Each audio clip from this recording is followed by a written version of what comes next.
I've always believed that family comes first. For 62 years, that principle guided every decision I made, every dollar saved, every extra hour worked, every sacrifice endured. My late wife, Alina, and I built our life in Denver with that simple truth as our foundation.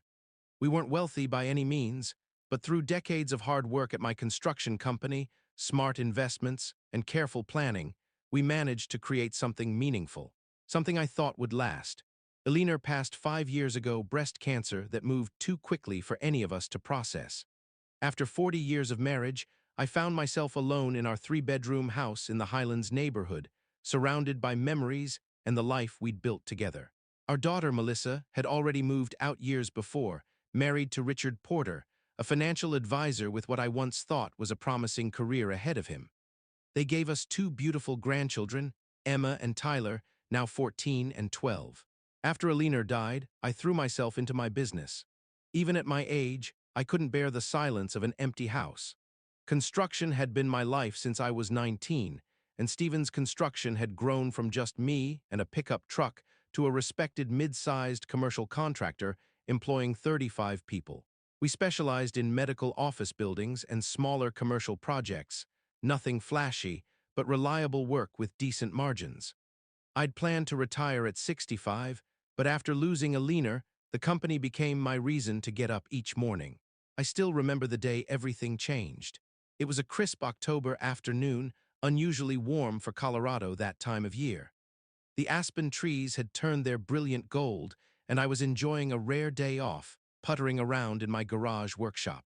Melissa called, her voice carrying that forced cheerfulness that immediately told me something was wrong. "Dad, are you busy tonight? Rick and I wanted to come over for dinner. There's something we want to talk to you about." My first thought was health, someone was sick. My heart raced as I asked, "Is everything all right? The kids okay?" "Everyone's fine, Dad," she said quickly. "It's just some business stuff we wanted your advice on. Rick has an opportunity." Relief washed over me, followed by a small swell of pride that they'd come to me for business advice. Despite our different industries, I'd built something from nothing and weathered multiple recessions. Maybe Rick was finally taking his career more seriously. "Of course," I said. "Come around 6. I'll grill some steaks." They arrived at 6:15 without the kids, another red flag I should have noticed. Rick drove a new Tesla Model Y, also new since I'd last seen them a few weeks prior. He'd always been image-conscious, wearing designer clothes and changing cars every 2 years, but this seemed extravagant even for him.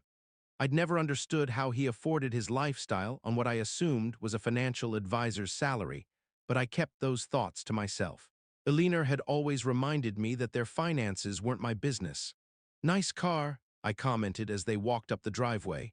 "Thanks, Frank," Rick beamed, running his hand along the gleaming white hood. "Just got it last week. It's changing the game, these electric vehicles." Melissa hugged me tight. At 36, she looked more like her mother every day, same chestnut hair, same gentle eyes. "The house looks good, Dad. Have you been keeping up with the yard work yourself?" "Got nothing but time these days," I replied, leading them inside. "Business slows down in the fall, you know how it goes." The evening started pleasantly enough. We ate on the back deck, enjoying the last warmth of the season. Rick talked endlessly about his new clients, about market opportunities, about his growing book of business, as he called it. I noticed Melissa was quieter than usual, picking at her food and refilling her wine glass more frequently than normal. It wasn't until dessert, Alina's apple pie recipe that I'd finally mastered after dozens of attempts, that they got to the point. "So Frank," Rick started, leaning forward. He always called me Frank, never Dad or even father-in-law. "I wanted to talk to you about an incredible opportunity that's come up." I nodded, taking a sip of coffee. "I'm all ears. I've been offered a chance to buy into a partnership at Elevation Capital. It's one of the top wealth management firms in Denver. This would be a huge step up from where I am now." "Sounds promising," I said cautiously. "What's the catch?" Melissa shot Rick a glance I couldn't quite interpret. "Well, it requires a significant capital investment," he continued. $750,000. I nearly choked on my coffee.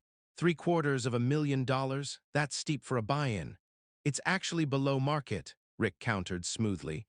"These partnerships normally go for over $1 million. I'm getting preferential treatment because of my client relationships and track record.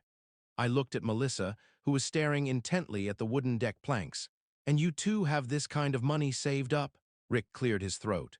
Not exactly. We've got about 200,000 we can liquidate from our investments. We were hoping. He paused, casting a meaningful look at my daughter. Melissa finally spoke. Dad, we were hoping you might be able to help with the rest. As a loan, she added quickly, we'd pay you back with interest. The request hung in the air between us. $550,000. It wasn't that I didn't have it. Between my retirement accounts, investments, and the business, I could access that kind of money. But it was a substantial portion of what I'd spent a lifetime building. That's a lot of money, I said finally. I'd need to think about it, look at the details. What kind of returns does this partnership typically generate? Rick launched into a practiced pitch about historical performance, projected earnings, and how the firm's exclusive client base insulated it from market volatility. He talked about average annual returns of 18–22%, which immediately raised my suspicions. Nothing legitimate consistently returns that kind of money. I'd want my attorneys and accountant to review everything, I said, and I'd need to understand exactly how and when you'd pay me back.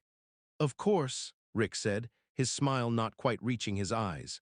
We can get you all the documentation, but we need to move quickly. There are other advisors interested in this spot.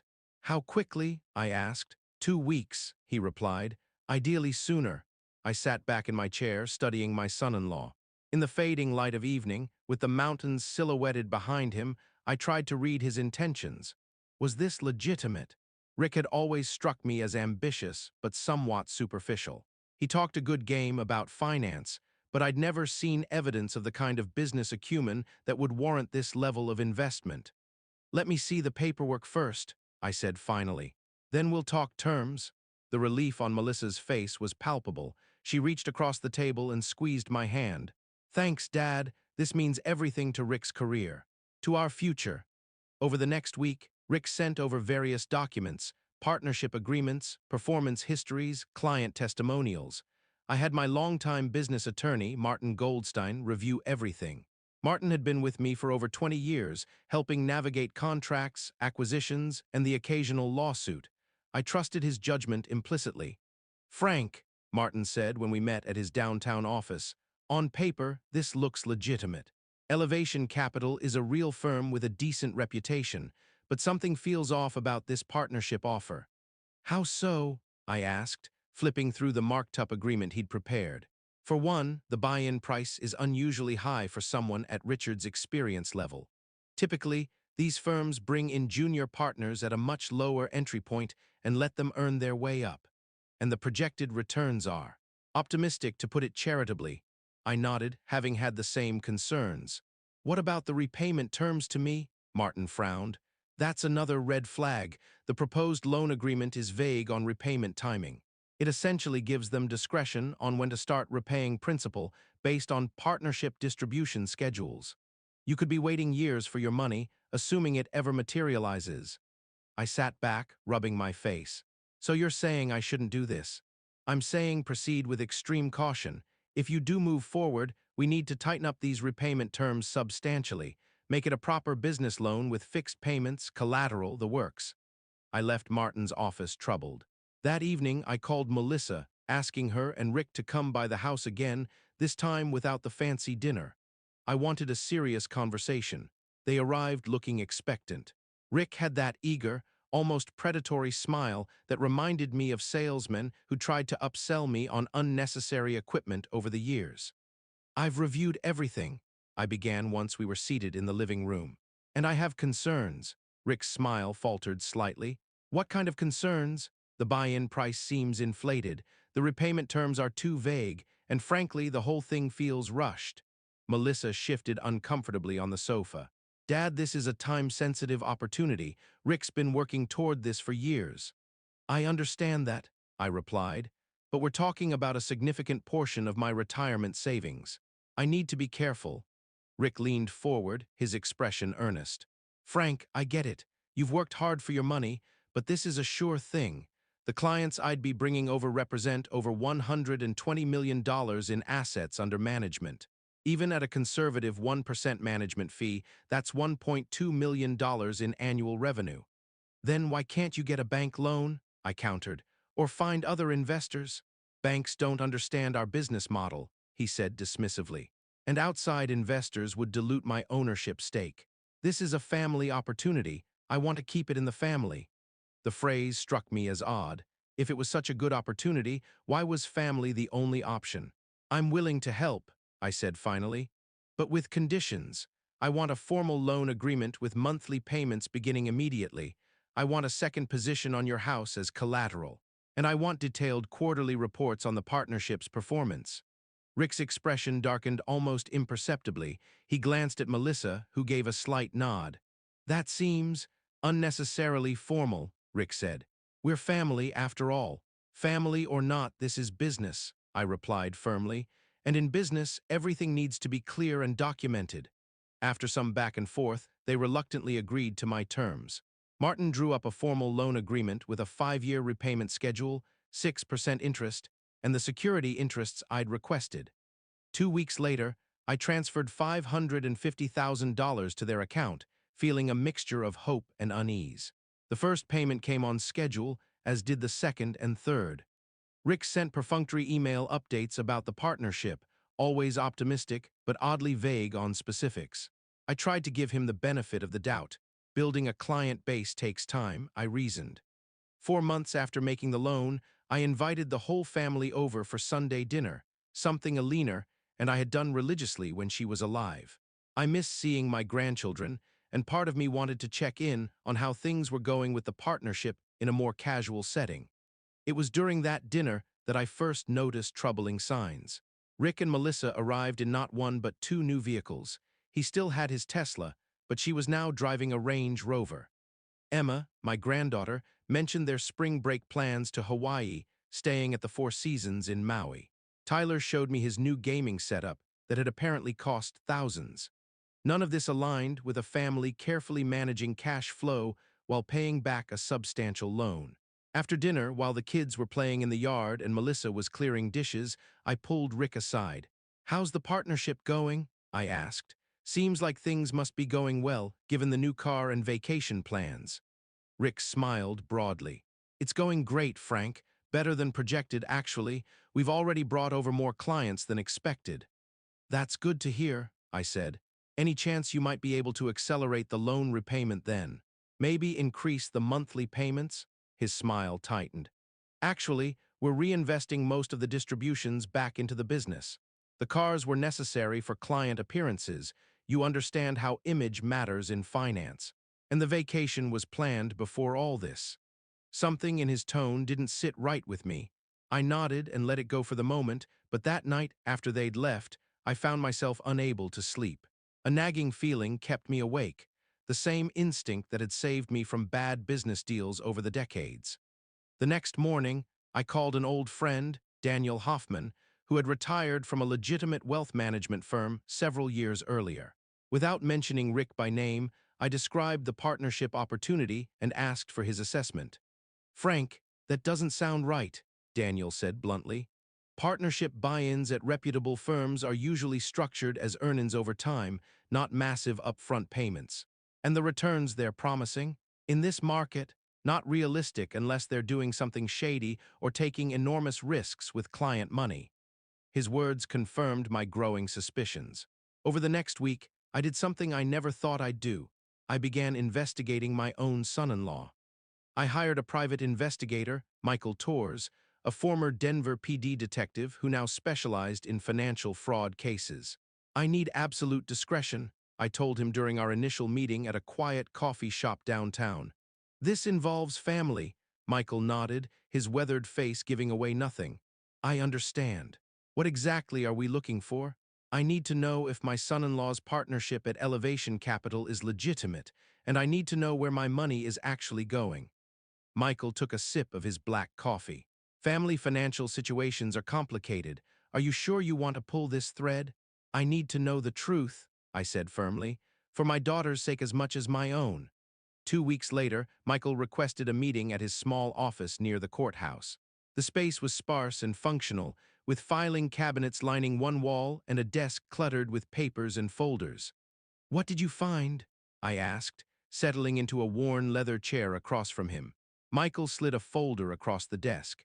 "Your son-in-law does work at Elevation Capital, but he's not a partner. He's a senior advisor, essentially a glorified salesman on commission. There is no partnership track that matches what he described to you." My stomach dropped. "What about my loan?" The $550,000 was deposited in their joint account. From there, about $150,000 went to pay off credit card debt. Another $175,000 went to pay off their existing mortgage. The rest has been spent on cars, vacations, home renovations, and what appears to be gambling. Mr. Porter makes regular large withdrawals at casinos in Black Hawk. I sat in stunned silence, trying to process what I was hearing. My son-in-law had lied to my face. My daughter had sat there and let him do it. They had taken my money, money I'd worked my entire life for, and spent it on luxury items and gambling. "Are you sure about all this?" I finally managed. Michael nodded grimly. "I have bank statements, property records, everything documented in that folder. There's more. Your son-in-law has a history of financial issues. 2 bankruptcies before he met your daughter, both undisclosed. A series of failed business ventures. And it appears he's been misrepresenting his credentials to clients. He claims to be a certified financial planner, but there's no record of him holding that designation." I felt physically ill. Not just because of the money, though that was significant, but because of the betrayal, the calculated deception, the fact that my own daughter was complicit. "What do you recommend?" I asked, my voice sounding hollow to my own ears. "That depends on what you want," Michael replied. "If you want legal recourse, you have options. You have a loan agreement and they're in breach. You could sue, possibly even pursue criminal charges for fraud. But that would mean publicly confronting your daughter and son-in-law." The thought of taking Melissa to court made my chest tighten. Despite everything, she was still my child. Eleanor would be heartbroken to see our family torn apart like this. "I need time to think," I said, taking the folder. "Thank you for your work." That night, I sat alone in my workshop, surrounded by half-finished woodworking projects Eleanor had always encouraged. The house felt emptier than ever. I poured myself a rare glass of bourbon and laid out the evidence Michael had gathered. The betrayal cut deep. I thought about all the sacrifices Eleanor and I had made for Melissa, working 60-hour weeks to pay for her college education, supporting her when she decided to change majors 3 times, being there for her first heartbreak, her wedding, the birth of her children. And this was how she repaid that love, by participating in a scheme to defraud her own father. I considered confronting them immediately, but realized that would likely accomplish nothing. Rick would deny everything, make excuses, or worst of all, manipulate Melissa into choosing him over me. No, this required a more measured approach. Over the next several days, I consulted with Martin about my legal options while continuing to act normally around Rick and Melissa. They had no idea what I knew. Each time Rick made a punctual but minimal loan payment, payments I now knew came not from partnership distributions, but from their dwindling cash reserves. I thanked him politely. Martin confirmed what Michael had suggested. "You have a strong case for fraud," he said. "The loan agreement is solid. They misrepresented the purpose of the loan, and there's clear evidence they never intended to use it as stated. But Frank, taking your daughter to court, that's not something to decide lightly." "I know," I replied. "I'm not sure that's the route I want to take." As winter settled over Denver, bringing the first heavy snows of the season, I formulated my plan. It wouldn't be quick, and it wouldn't be simple, but it would be just. I would need patience, something construction work had taught me in abundance. Some projects take time to build properly. First, I needed more information, specifically about Rick's professional activities. If he was misrepresenting himself to clients, that was not only unethical but potentially illegal. I asked Michael to dig deeper into Rick's client relationships and business practices. Meanwhile, I made an appointment with my financial advisor at Wells Fargo, Judith Chen, who had handled my investments for over a decade. "I want to make some changes to my estate plan," I told her during our meeting. "Specifically, I want to set up a trust for my grandchildren's education, one that can't be accessed by their parents under any circumstances." Judith raised an eyebrow but maintained her professional demeanor. That's certainly possible. May I ask why you want to restrict parental access? Let's just say I have concerns about financial management in the family, I replied. I want to ensure the money goes directly to education expenses. Over the next month, I systematically reorganized my finances. I moved most of my liquid assets into trusts and accounts that would be difficult to access through normal legal channels. I revised my will, leaving the bulk of my estate to my grandchildren in carefully structured trusts that would mature when they reached 25, with provisions for education expenses before then. I named my brother Thomas as trustee, bypassing Melissa entirely. I also began documenting every interaction with Rick and Melissa, recording phone calls, legal in Colorado with one-party consent, and saving text messages and emails. Each time Rick mentioned the partnership or made vague allusions to business success, I added it to my growing file of evidence. In January, Michael delivered his second report. This one was even more damning. Your son-in-law has been running what amounts to a Ponzi scheme, he explained grimly. He's been taking money from new clients, promising them unrealistic returns, then using funds from newer clients to pay returns to earlier ones. Classic fraud pattern. Do his employers know? I asked. That's the interesting part. Elevation Capital seems to have no idea what he's doing. He's using their reputation and infrastructure while running his own side operation. He set up an LLC called Porter Wealth Strategies that clients are actually investing through, though he leads them to believe it's part of elevation. This was worse than I'd imagined. Not just personal betrayal, but criminal activity that could hurt countless others. How many clients are involved? I asked. At least 20 that I can identify, Michael replied. Collectively, they've invested approximately $3.8 million. Many are older individuals, retired or near retirement. My resolve hardened. This wasn't just about me anymore. Rick was preying on vulnerable people, using his position of trust to steal their life savings. And my daughter, whether knowingly or through willful ignorance, was benefiting from this criminal activity. The next phase of my plan required me to continue the charade of ignorance while gathering more evidence. I invited Rick and Melissa for dinner more frequently, always expressing interest in the partnership and how business was developing. Rick, growing confident in his deception, became increasingly boastful about his success. During one such dinner in February, he mentioned a client who had just invested $500,000 with him. Mrs. Davidson, he said, swirling his expensive bourbon, purchased with my money, I noted bitterly. Widow, mid-70s, inherited her husband's construction business, ironically enough, not sure what to do with the proceeds from the sale. I'll have her fully invested by next week. I nodded, feigning interest while my stomach churned. What kind of returns are you projecting for her? Rick smiled that predatory smile. I guaranteed her 15% annually. Between us, I'll be lucky to clear 8% in this market, but what she doesn't know won't hurt her. I noticed Melissa shift uncomfortably, but say nothing.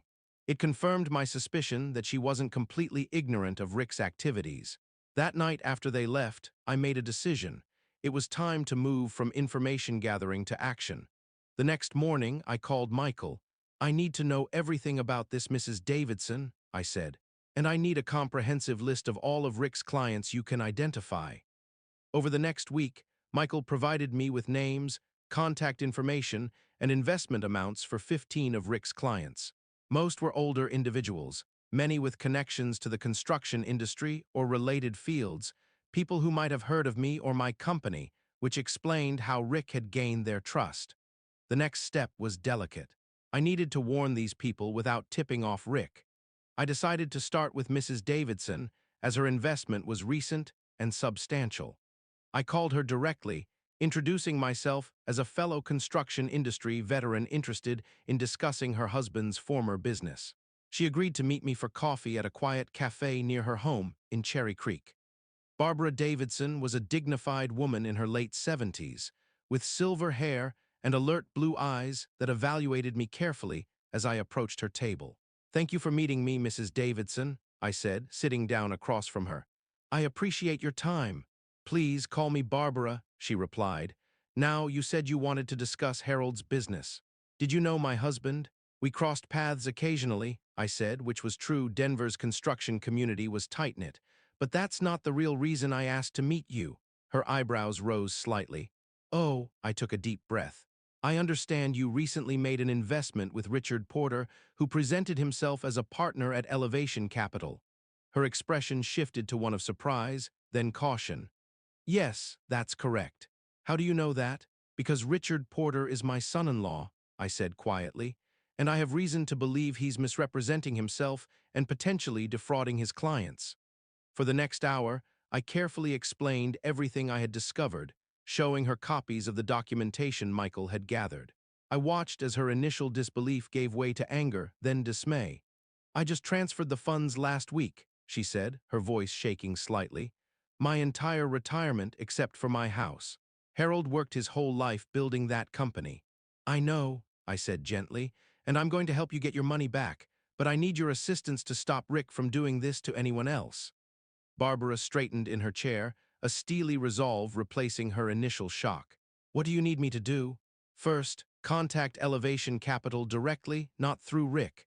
Ask them about your investment and the guaranteed returns he promised. Their compliance department will be very interested. Second, I'd like you to file a complaint with the SEC and the Colorado Division of Securities. I can help you with the paperwork. She nodded firmly. And then we wait. But not for long.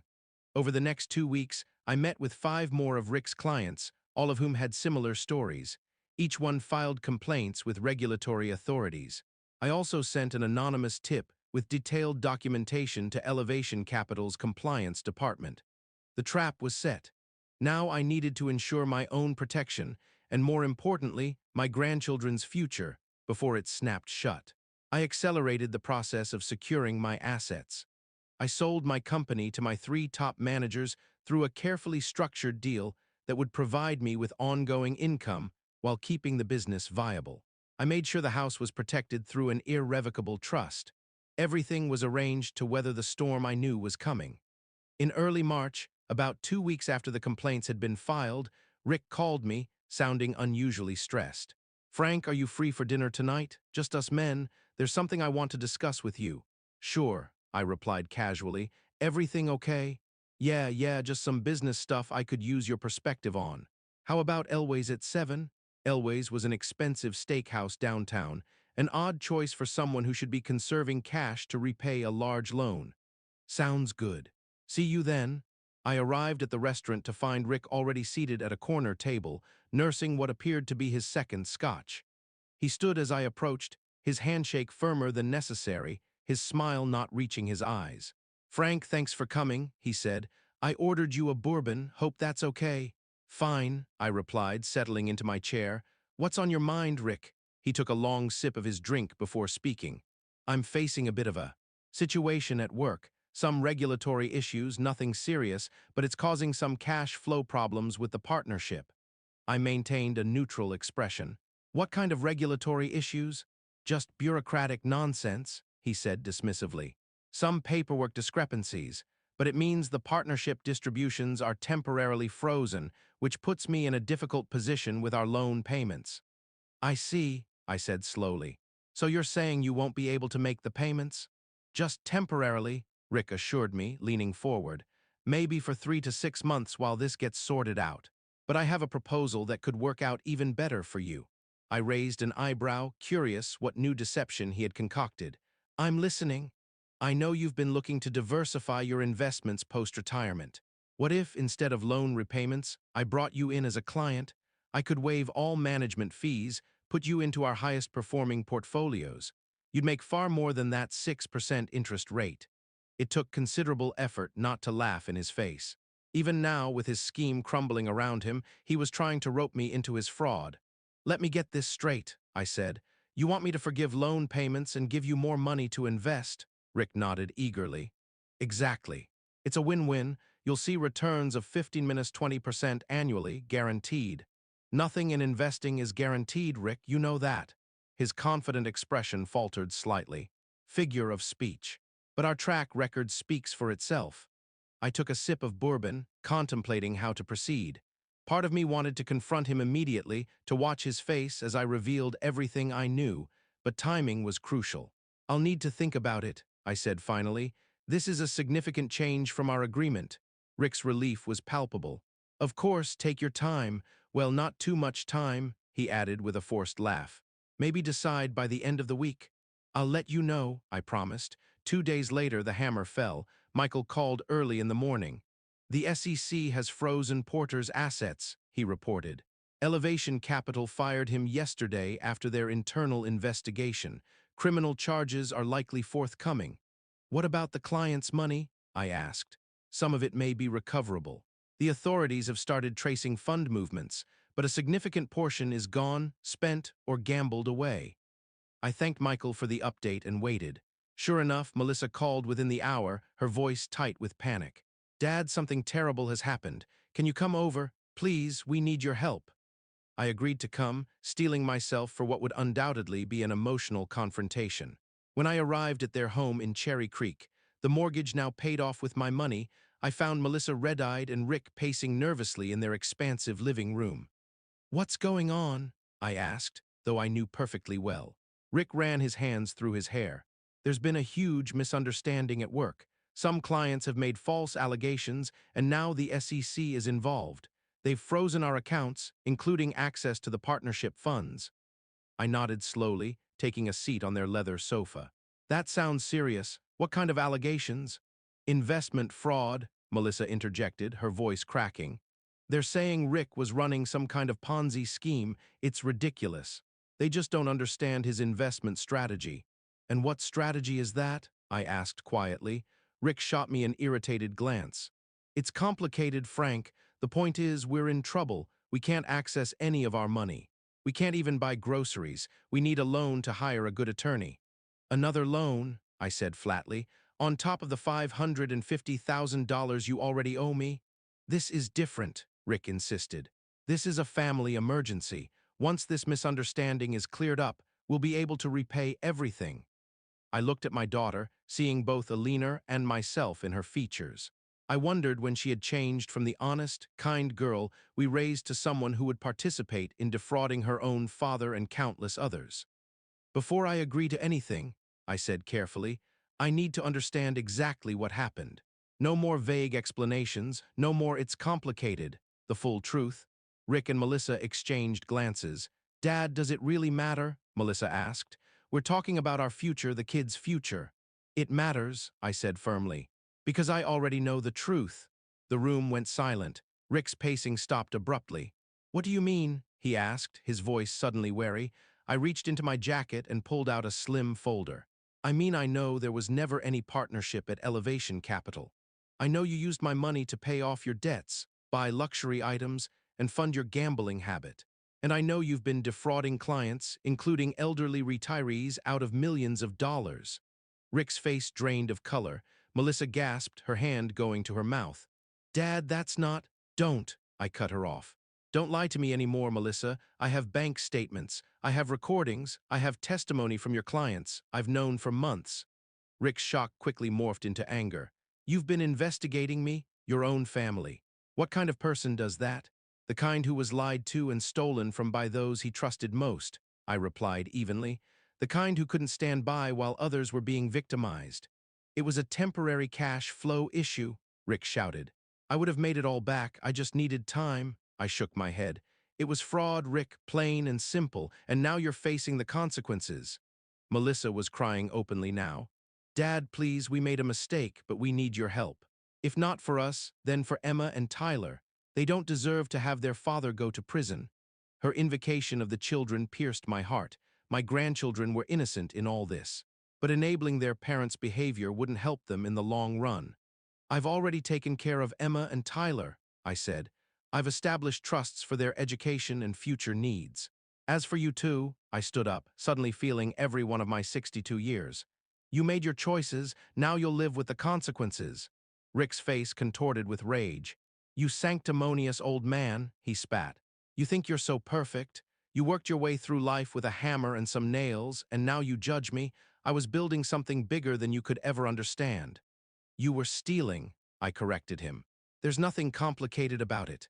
Dad, Melissa pleaded, grabbing my arm, you can't just abandon us. Mom would never— Don't, I warned, my voice dangerously low. Don't you dare use your mother to manipulate me. She would be heartbroken to see what you've become. The truth of those words seemed to hit Melissa like a physical blow. She recoiled, fresh tears streaming down her face. Get out, Rick snarled. Get out of my house. Gladly, I replied, moving toward the door. But remember this, I didn't cause this situation, you did. And while I won't help you evade responsibility, I will make sure my grandchildren are taken care of. That's what family does. I walked out, leaving them in their beautiful home filled with things purchased through deception and fraud. The weight I'd been carrying for months felt somehow both heavier and lighter simultaneously. The following weeks unfolded much as I had anticipated. Rick was arrested and charged with multiple counts of securities fraud, wire fraud, and operating a Ponzi scheme. The details that emerged were even worse than I had known. He had defrauded over 30 clients of approximately $5.2 million. Many lost their life savings. Melissa wasn't charged, though investigators determined she had benefited from the proceeds of the fraud. Their assets were seized, including the house and vehicles. They moved into a small apartment, Melissa finding work as an administrative assistant at a local hospital. I maintained distance from them both, though I made arrangements to see Emma and Tyler regularly. They were confused and hurt by the family breakdown, but I did my best to provide stability in the chaos. I never spoke ill of their parents to them, no matter how justified it might have been. Rick ultimately pleaded guilty to reduced charges in exchange for his cooperation in recovering investor funds. He was sentenced to 6 years in federal prison. I attended the sentencing hearing, sitting in the back of the courtroom, not for vindication, but for closure. Some of the defrauded investors, including Barbara Davidson, recovered portions of their investments through asset seizures and disgorgement orders. I privately established a fund to help those who had lost the most, particularly the elderly victims who had no way to recover financially. A year after Rick's sentencing, Melissa asked to meet me for coffee. She looked different, thinner, with a weariness around her eyes that spoke of hard lessons learned. "Thank you for seeing me," she said as we sat across from each other at a small cafe near my home. "You're still my daughter," I replied simply. She stared down at her coffee. "I don't know if I deserve to be. What we did, what I allowed to happen. Why did you go along with it?" I asked, the question that had haunted me for months. Melissa was quiet for a long moment. At first, I didn't know the extent of it. Rick told me it was just creative accounting, temporary measures to build something better. By the time I understood what was really happening, we were in so deep. The lifestyle, the kids' schools, everything was built on this foundation of lies. "You could have come to me," I said. "I would have helped you find a way out." "I was ashamed," she whispered, "and afraid. Afraid of losing everything, of what people would think, afraid of disappointing you and Mom. And now I've lost everything anyway," she said with a sad smile. "Except I've gained perspective. I'm learning to live simply, to appreciate what matters. The kids are actually doing better than I expected. They're resilient." I nodded, thinking of my grandchildren's recent visits, how they seem to be adapting to their new circumstances with remarkable grace. "I don't expect forgiveness," Melissa continued, "but I want you to know I'm sorry, truly sorry for betraying your trust, for hurting you after everything you and Mom did for me." I reached across the table and took her hand.